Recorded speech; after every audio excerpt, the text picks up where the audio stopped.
Hello, everybody. My name is Travis Knapp. I just wanted to share my experience getting out of the Marine Corps and transferring over to going to civilian flight school. When I was going through this process, I used a lot of resources on YouTube and stuff to try to piece together what this path looked like. Um, it was a little challenging and it's a pretty convoluted process and not super cut and dry. So I just wanted to make a video and hopefully help some other people who are going through the same thing because so many of the resources I used were on YouTube. So it would feel disingenuous if I didn't return the favor and pass on the knowledge I have to the next group of people coming behind me. So with that, I served 4 years in the Marine Corps Infantry, and then my EAS was a couple months ago. And so just want to share my journey starting my flight training. I did just finish my private pilot, and I'm working on instrument currently. So with that being said, just going to share some of the resources I use to get to where I'm at. So first of all, just an interest in the job. I would point you guys to Airline Pilot Central. This is the best resource I have found to kind of lay out what's going on in the industry and some things that you can expect to be paid. And as you start figuring out where you want to do your training, it kind of matters where you want to end up. So you can use this tool. So Airline Pilot Central, you just go over here to airline profiles, and these are the different types of airlines, right? So legacy carriers, that's your big carriers like American, United, all those guys. You can look at them for fun, but that's quite a ways off from your career. Part 135 might be the first one you get to fly for. They're not governed by the ATP rules, so you don't have to have 1,500 hours or 1,000 hours with your restricted ATP. You can Google both of those, what an ATP and restricted ATP is. And then a regional is probably the first people you'll be flying for. From the start of your journey to flying for the regionals will probably be 2 years if you're extremely quick. 3 years would probably be a normal timeline. So I'm just going to show you how this works. I live in Dallas currently, and one of the big regionals there is Envoy. So we'll start there so I can give you a summary take of this. So the first thing it shows you is a quick take. So just some of the things that they're doing and their advertising. So Airline Pilot Central, what it does is it just synthesizes everything that company has put out as far as its pay, benefits, work rules, all those things. So yeah, this is just like a quick, some work rules here, duty days, 12 days off per month, deadhead pay, you can Google what that means, holiday pay, sick pay, all that good stuff, what airplanes they're flying, et cetera, et cetera. I'd read through all that on anything you're interested in. Currently, this is how many pilots they employ. Nobody's really furloughed at any of these airlines, but if the airline industry does go through a trough, this is where you can find out how many people are furloughed. This is what they're flying. So majority Embraer 175s and a few Embraer 170s. And this is super important. So all this information's out in other videos, but I'll just briefly go over it. So domiciles, that just means you get to live in base. So that's where every morning when you wake up and you go to work, that's where you start from. Granted, airlines, you spend many nights on the road, but this is where they try to terminate your trips, is at these locations. So for instance, I live in Dallas, so I would attempt to be at the DFW domicile. People do commute. Again, you can watch tons of videos, read the forums on commuting versus not commuting. But this helps lay out where these companies have domiciles. As you can see, there's not a lot of options for a lot of these companies. We'll look at the majors in a second here, and they have a lot more options. Here's their hiring benefits. If they're hiring, yes. And then where you can go and apply, and then just some of the bonuses and things they're offering here. What you will find in there is they're hiring minimums. So let me find exactly. Here you go. ATP required. So that's either 1,000 hours if you can get your restricted ATP or 1,500 hours. And we'll talk a little bit about that later. Some of these companies will have, they'll say specifically like 600 hours total time, 50 hours multi, and they'll give stipulations on the hours you need to be able to go there. All right, and then you got their pay scales here. So this is an hourly rate. That is an hour per year in the air. So here's your first year. And all airlines do this. The first year or two is lower pay significantly than the rest of the years. and that is because they're paying for you to take your restricted ATP test and also training you on the JET platform. So essentially, they're spending a lot of money on your training these first couple years, and so they're taking that out of your paycheck, which the industry is really good right now, so that's still a really good pay for your first year. So how to look at this for an hourly rate is if you work a normal amount of hours, and normal is not well defined, but kind of the rule of thumb here is if you just add 3 zeros onto the end of this, so this would be $90,000 a year is how you should look at that if you're flying a normal amount. Obviously, it's an hourly rate, so if you try to pick up overtime, fly on holidays, all that stuff, you'll get paid more than that. So you can see how that increases. And then captain pay. At regional airlines, I'd expect maybe 3 or 4 years you'd be a captain. So and they bump up to 146 and all that. All right, just to give you another touch point here, look at the legacy carriers and give you some dreams. Here's Delta. So yeah, Delta fly a ton of aircraft, Airbus and Boeing. There's their domicile list. And you can just Google these. Like if you don't know what LAX is, just copy that. Google LAX airport. Then it'll pop up. Yeah, LAX. Los Angeles airport. There you go. All right. And you can see some of their pay. It's broken out by the airframe you're flying. And then here's your first year as a first officer. So similar actually to the regionals. And then it increases exponentially though as you gain seniority here. So this is the years you've been at the company. And then their captain pay. That's when you start to make some crazy money. You're not going to start making this money probably until 10 years after you've started training if you're doing well in your career. So, but just like a cool thing to see where you get to end the career and what pulls a lot of people into the industry is this captain level pay. So anyway, that's Airline Pilot Central. I'll drop the link in the bio here. All these websites I'm going to go to, I'll drop all of them so you guys can just click on them and start sleuthing through them. So I mentioned domiciles. ATP is a nationwide flight school. They got tons of locations, and their whole thing is they can get you there super quickly. It's Part 61, which means it's not through a college program, so I don't recommend it for the GI Bill. We'll talk about that later. But they do have this airline domicile map, which I recommend using. And so I live in Texas, and so what this does is it shows you what carriers are flying out of certain airports. So I actually live over here in Fort Worth, so I'd be interested in who's flying out of Meacham International Airport. So there's a charter company called JetLinks that flies out of there, so I can go to their website and look into them, or go back to Airline Pilot Central, find out more about them. Empire Airlines charter operation out of Alliance. And then DFW, obviously a bigger airport, so American Airlines has a base here. Frontier Airlines has a base. Spirit, and then a couple Part 135, then the regionals. There's Envoy, the one I was looking at earlier. So anyway, you can jump around there. Yeah, there's Dallas Love Field with Southwest. So jump around there. You can go across the whole country, figure out where you want to live. You can see there's kind of like a desert in certain places of airline bases. And a lot of these aren't major carriers that you'd want to fly for. A lot of them, in the middle of nowhere here is Part 135 operators, which are great to start your career at, but probably not a terminal destination. So it just helps you find a place close to home.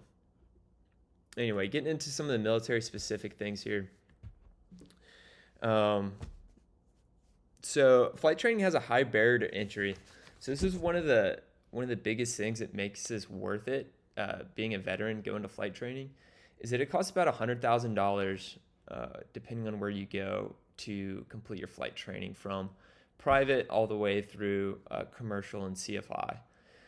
So it's a ton of money, and a lot of people don't want to, go $100,000 in debt to start their career flying. So this really gives us a leg up because the GI Bill will pay for the majority of your flight training. So, so let's talk about the GI Bill. So the GI Bill, as you know, you can use it for college. However, flight training is this weird niche where not every flight training program is associated to a college program. So like ATP, which was the last website we were just on, is a huge national-wide flight school. that boast that they're really quick at getting people through their training program. However, if you use the GI Bill through them, you only get $15,000 a year for flight training. And you'll probably finish all this training in a year. And so $15,000 a year for a $100,000 program, you're out of pocket $85,000. So what the GI Bill does, though, is you can use it through a college program. If you use it through a college program, you get a little over $27,000 every year. So for instance, I'm going through Liberty University online and flying through what's called a flight training affiliate through them. And so it's a local flight school, but they have an online program with Liberty. And because of that, I get to use my GI Bill like a college GI Bill. So I get $27,000 of benefits a year. Granted, it's still a $100,000 program, so it's still going to take me more than 1 year to complete the program. A stipulation on the GI Bill is that the private pilot is not funded by the GI Bill.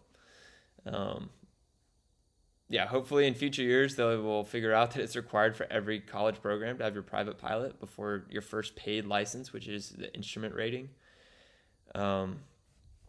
And for me, I got my private with $15,000, and that was straight out of pocket. So I think that's the standard pretty much anywhere. I hit the minimums.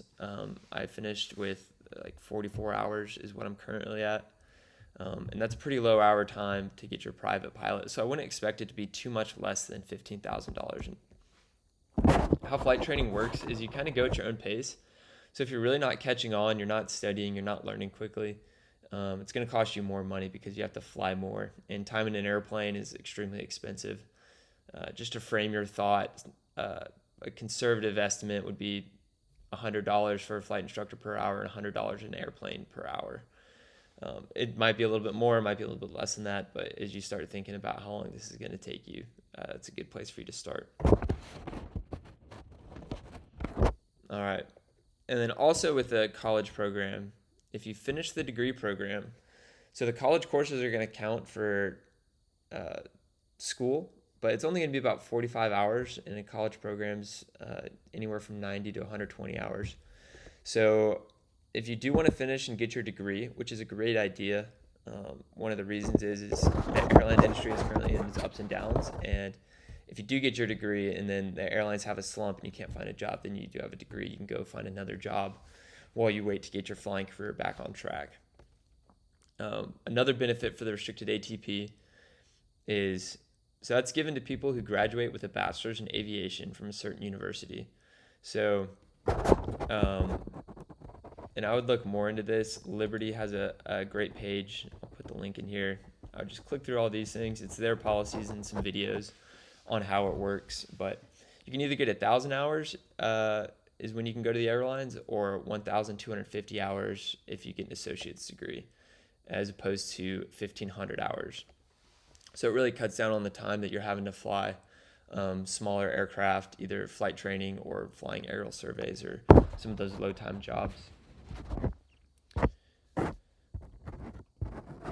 So all your courses won't be flight. You'll have to do you'll have to do physics and math and history and all that, some of your general education requirements.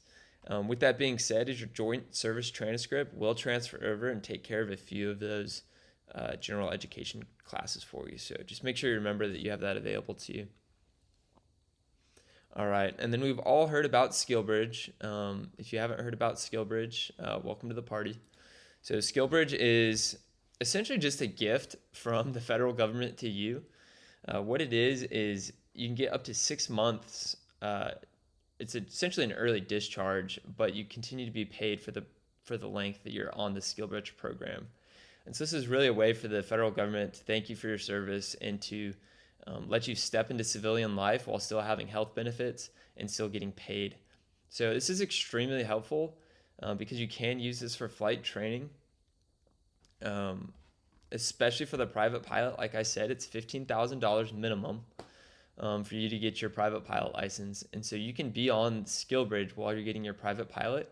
So you can still be getting a paycheck, still be getting BAH, and depending on you're getting all that pay for the rank that you got out as. So depending on your rank, it won't completely cover a private pilot, but it'll get close to, depending on how many months off you get from SkillBridge to start working on your training. So the SkillBridge partner I worked with, and I think is the only one currently doing this, but they're called Skybridge. They're based out of Shreveport, Louisiana, but they work with people all over the country. And I would just shoot them a call and see what flight schools they support and tell them where you live, where you're trying to go back to, trying to be close to home, or if you're just looking for another adventure, tell them where you want to go and have your next adventure. Um, and they will tell you who they're partnered with currently, and then they might consider opening a new partnership based on where you're trying to go to school. So here's also their website. So what they do is they just put you on an internship and they call the school and say, hey, we've got this service member who's coming out of whatever branch of service, and yeah, they want to start flight training with you, and you just have to tell us if they don't show up, right? Accountability. And so if you quit showing up to that school, they call Skybridge. Skybridge calls your command, you get in trouble. But essentially the whole thing is that your new duty station is your flight school, so you get to start flight training while you're still on active duty. So again, you can get up to 6 months. It really depends on your first commander, though, has to sign off on this. There's plenty of videos and helpful things on how to sign up for SkillBridge. And I would just recommend finding somebody who's been through the process and asking them exactly how it works. So summarize, you can get up to 6 months. Me, I got about 2 months head start on my private pilot, which was super helpful for me and my family. All right. Yeah, if you go to military.com, they've got a nice article on how to use the GI Bill for flight training. And then here's just the thing I was talking about where if you use it through a collegiate program, you get $27,000. And if you use it through, it's called vocational, Part 61, you can use $15,500 per year. All right.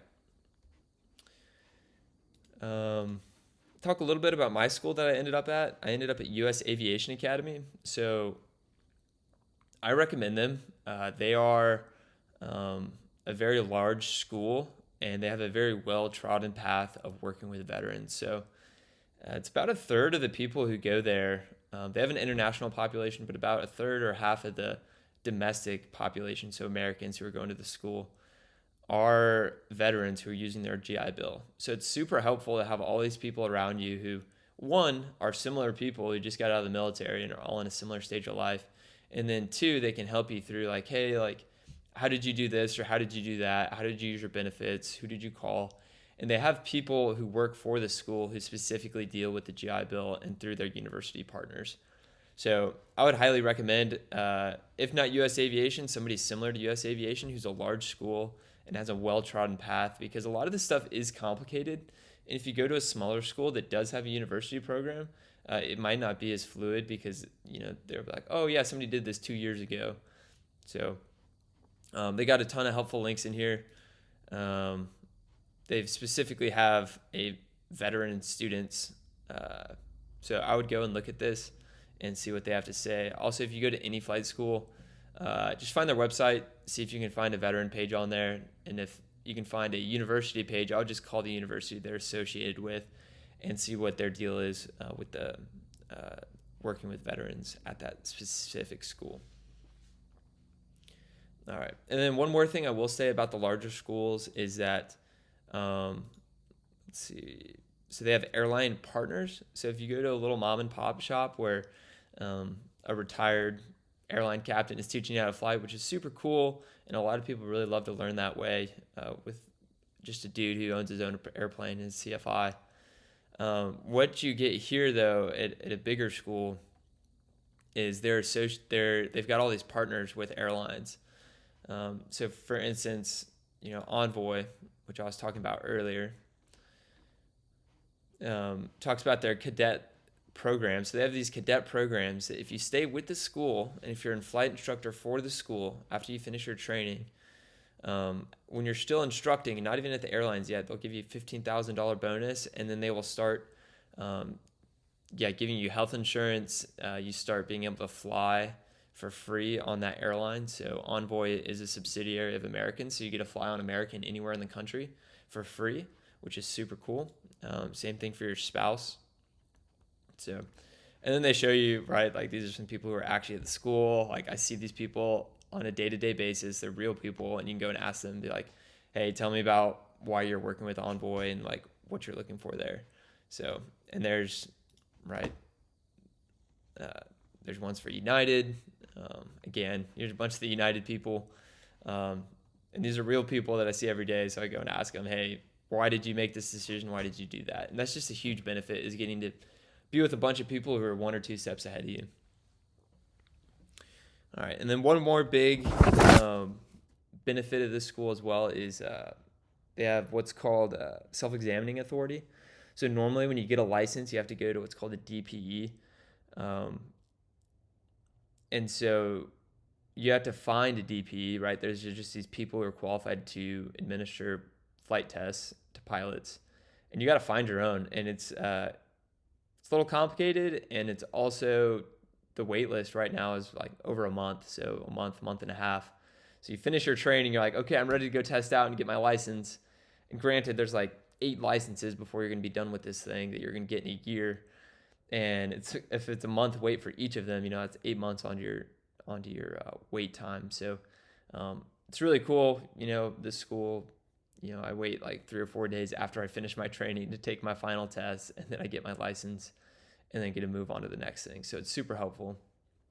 All right. My last piece of advice I would give here is I bought an at-home sim. So nothing super crazy, just something like this that clips to my desk.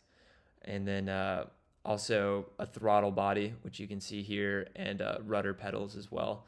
So you can go onto eBay, just Google flight simulator. I would recommend a yoke, a rudder, and a throttle.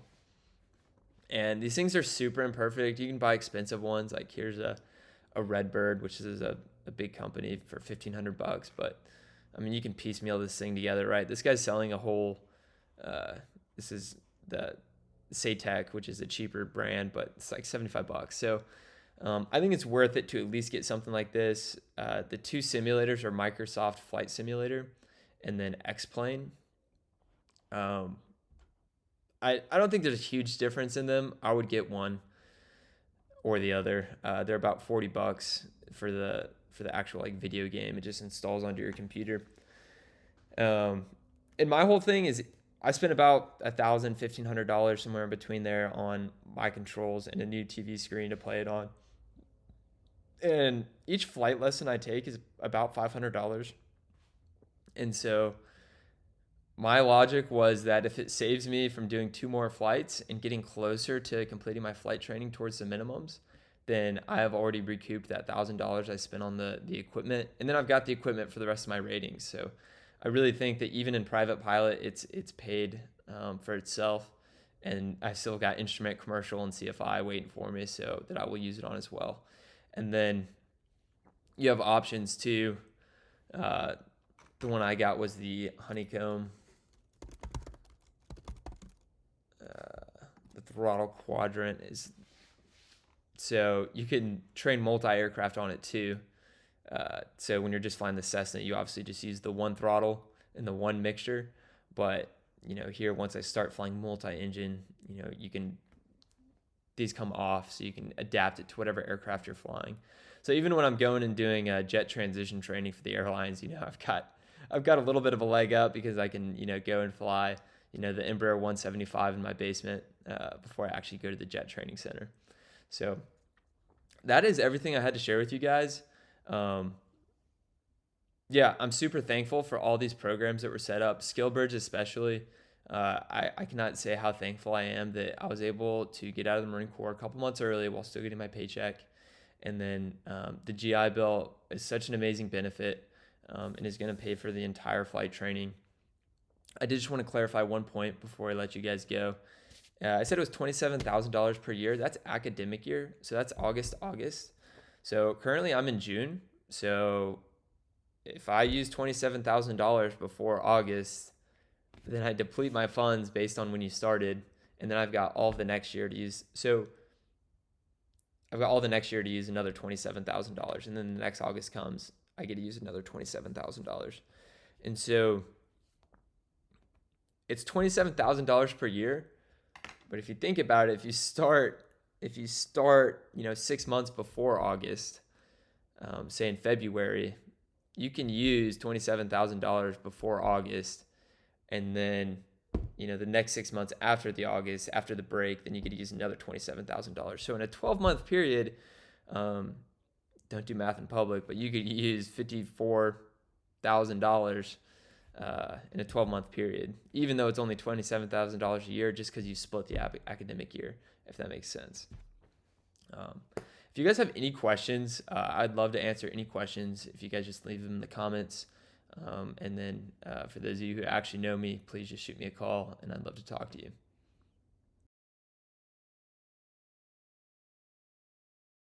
First of all, start early. Start your transition a year in advance. Get a plan going. Don't listen to your education officer. You can use your GI Bill while you're still active duty as long as you've done 36 months, and you'll get everything. You won't get the BAH, but you can at least start your education. SkillBridge, CSP, depending on the branch, utilize it, especially if you're in a lower listed guy to getting off your first contract. Use it up to 6 months. Look into the industry. Every industry you can possibly want has a partnership. Aviation, you can, if you're a mechanic, there's stuff for you. If you want to get in a pilot program, get into it. There's a program out there for everybody. Last thing, the VA disability. We're all broken, especially if you're in the Corps. You did a lot of hiking, a lot of field training, all that. We're broken. Do not wait to do your VA disability claim. Do that as soon as possible. You can do it up to 3 months before you get out. It will just get submitted once your EAS is. That way the VA can't hit you up and say, hey, that's not service connected or whatnot. It's like, I did this while still in the Marines, Army, Navy, Air Force. Obviously it's service connected because I didn't have that when I got in. The results are faster, less of a fight. But other than that, guys, just you utilize your benefits to the fullest. You earned them, use them. So for me, as I made the transition out of the military, obviously we have a lot of educational benefits available to us, both while you're in the Army or the military and after. And for me, the biggest thing that I would give is strongly consider going to the reserves or the Guard for your branch that you're leaving, or maybe SWAT branch if you didn't like it.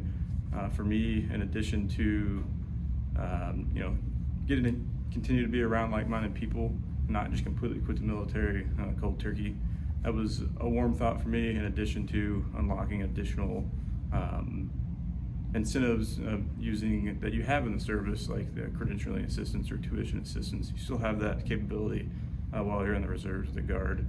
And so whatever that thing is that you want to go do next, usually is going to take some money to get that training or that certification or that education, and that just was that much more benefits that were available to me as I made the transition. First off, let me introduce myself. My name is Cody Morton. I am a veteran of the U.S. Air Force. I did a 6-year contract where I worked on MQ-9 Reapers as an avionics technician. What I would have wanted to know prior to getting out of the military is all of the available options that are available to vets before they get out of the military. In particular, the SkillBridge program. I wish I had known about the SkillBridge prior to getting out.